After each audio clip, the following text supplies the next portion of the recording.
रियांश एक साधारण सा लड़का था, लेकिन उसकी किस्मत में असाधारण घटनाएं लिखी थीं। वह हमेशा अपने छोटे से गांव में बड़े सपने देखता था। हर दिन सुबह उठते ही आसमान की ओर देखता और खुद से कहता, एक दिन मैं कुछ बड़ा करूंगा। एक शाम की बात है। रियांश खेत से लौट रहा था। रास्ते में उसे एक पुरानी धूल धूसरित लालटेन पड़ी दिखी। उसने सोचा, ये लालटेन यहां क्या कर रही है? किसी से बिन पूछे उसने उसे उठाया और अपने बैग में डाल लिया। घर पहुंचकर लालटेन को अच्छे से साफ किया।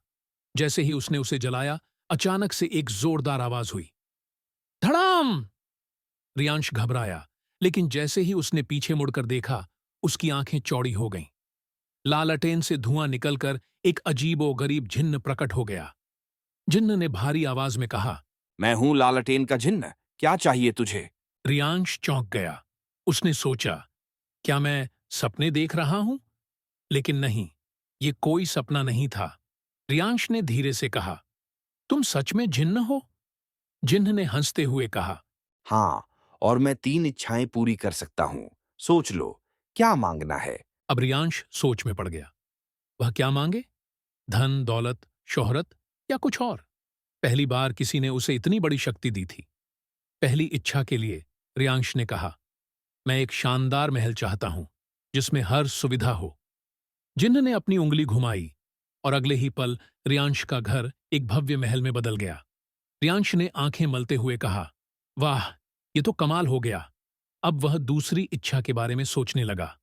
उसे याद आया कि वह हमेशा उड़ने का सपना देखा करता था। तो उसने कहा, मुझे एक ऐसा घोड़ा चाहिए जो आसमान में उड़ सके।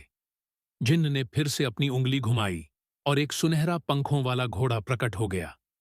रियांश खुशी से उछल पड़ा। वह तुरंत उस घोड़े पर सवार हुआ और आसमान में उड़ने लगा। लेकिन हवा में उड़ते समय उसके मन में एक सवाल आया, जिन्न ने मुझे इतनी शक्तियां दी हैं, लेकिन क्या ये सब असली है? वह नीचे उतरा और जिन्न से पूछा, तुम मुझे क्यों इतनी शक्तियां दे रहे हो? जिन्न ने मुस्कुराते हुए कहा, क्योंकि मैं इसी लालटेन में फंसा हुआ था। अब तुमने मुझे आजाद कर दिया है। रियांश ने ध्यान से जिन्न को देखा और कहा, अगर तुम आजाद हो गए हो, तो क्या अब मैं तुम्हें फिर से बुला सकता हूं? जिन्न ने सिर हिलाते हुए कहा, हां, लेकिन याद रखना, सिर्फ एक आखिरी इच्छा बाकी है। अब रियांश असमंजस में था। तीसरी इच्छा में वह क्या मांगे? उसे लगा कि शायद ये उसकी जिंदगी का सबसे अहम फैसला होगा। वह कई दिन तक सोचता रहा। फिर एक दिन उसे अचानक एक बात समझ में आई। वह जिन्न के पास गया और बोला, मैं चाहता हूं कि मेरी जिंदगी में कभी भी किसी चीज की कमी न हो, न धन की, न खुशी की। जिन्न ने उसे गौर से देखा और कहा, तुम्हारी यह इच्छा बहुत गहरी है, लेकिन याद रखना, हर चीज की कीमत होती है। रियांश थोड़ा चौंका। कीमत? किस चीज की? जिन्न ने मुस्कुराते हुए कहा, तुम्हें अपनी आजादी देनी होगी। तुम्हें इस लालटेन का मालिक बनना पड़ेगा और हमेशा दूसरों की इच्छाएं पूरी करनी होंगी। अब रियांश के सामने एक बड़ी मुश्किल थी। क्या वह अपनी आजादी छोड़कर हमेशा के लिए जिन्न बन जाएगा, या वह अपनी आखिरी इच्छा छोड़ देगा? कई घंटे तक वह सोचता रहा। फिर उसने एक बड़ा फैसला लिया। उसने जिन्न से कहा, मुझे मेरी आखिरी इच्छा वापस चाहिए। मैं अपनी आजादी नहीं खोना चाहता। जिन्न ने उसकी ओर देखा और हंसते हुए कहा। सही फैसला किया रियांश। इच्छाएं हमेशा आसान नहीं होती। फिर जिन्न ने लालटेन में वापस जाने से पहले कहा, तुमने समझदारी दिखाई। ये लालटेन अब तुम्हारे पास रहेगी, लेकिन इसका इस्तेमाल तभी करना जब सच्चे दिल से कोई इच्छा हो। रियांश ने राहत की सांस ली।